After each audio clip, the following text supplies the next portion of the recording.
అస్సలామలైకుం వరహమతుల్లాహి వబరకాతుహు. Hi viewers, ఎలా ఉన్నారండి? బాగున్నారా? ఇది చూడండి బైగన్ కా భర్తా. ఇప్పుడు సీజన్ కదండి, ఇలా పెద్ద సైజు వంకాయలు మార్కెట్లో అవైలబుల్గా ఉంటాయి.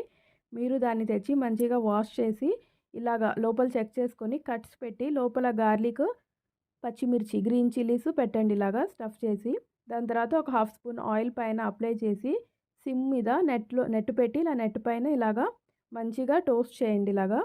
దానిలోనే ఒక 2 మీడియం సైజ్ టమాటాస్ కూడా పెట్టి రోస్ట్ చేయండి. ఈ పెద్ద సైజ్ వంకాయలు తీసుకున్నప్పుడు ఎప్పుడు వెయిట్ తక్కువ ఉన్నట్టు తీసుకోండి. వెయిట్ ఎక్కువ ఉంటే లోపల అంతా గింజలు ఉంటాయి. సో వెయిట్ తక్కువ ఉన్నది తీసుకుంటే మంచిగా ఉంటుంది, లేతగా ఉంటుంది.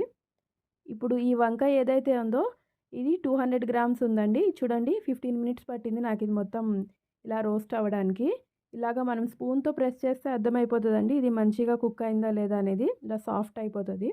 లేదంటే ఇంకా గట్టిగా ఉంటే ఇంకా మీరు ఇంకో 5 to 10 మినిట్స్ పెట్టండి, సాఫ్ట్ అయిపోతుంది. ఇప్పుడు అది సైడ్ పెట్టండి నార్మల్ టెంపరేచర్ రావడానికి. సేమ్ అదే నెట్ మీద ఒక 2 మీడియం సైజు టమాటోస్ని కూడా నేను రోస్ట్ చేసుకున్నానండి ఇక్కడ. ఇప్పుడు చూడండి నార్మల్ టెంపరేచర్ వచ్చింది. ఇప్పుడు దీనిపై నుంచి స్కిన్ మొత్తాన్ని పీల్ ఆఫ్ చేసుకోవాలి.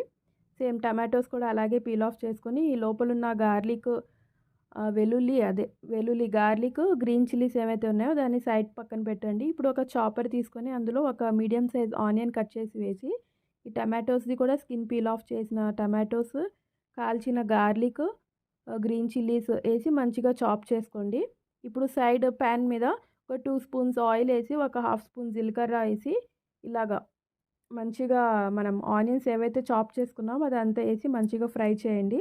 ఇప్పుడు అందులో ఉప్పు, కారం, పసుపు, మీరు కారం కావాలంటే ఎక్కువ చేసుకోవచ్చు. ఇప్పుడు ఇందులో అది వంకాయలు ఏమైతే మనం కాల్చి స్మాష్ చేసామో అది కూడా యాడ్ చేయండి. యాడ్ చేసి మంచిగా మిక్సప్ చేయండి దీన్ని. ఇప్పుడు ఇందులో హాఫ్ స్పూన్ ధనియా పౌడర్ వేయండి. 2 స్పూన్స్ దాకా చింతపండు రసం తీసి పెట్టుకోండి సైడ్లో, అది యాడ్ చేయండి. చింతపండు రసం లేకపోతే ఒక లెమన్ స్క్వీజ్ చేసేయండి, దీంతో మంచి టేస్ట్ వస్తుంది. పైనుంచి కొత్తిమీర వేసుకోండి. 10 మినిట్స్లో రెడీ అయిపోతుందండి ఇది. మీరు కూడా ట్రై చేయండి. రోటీ రైస్తో చాలా టేస్టీగా ఉంటుంది. ట్రై చేసి మీరు కామెంట్ సెక్షన్లో మెన్షన్ చేయండి. అల్లా హాఫీజ్.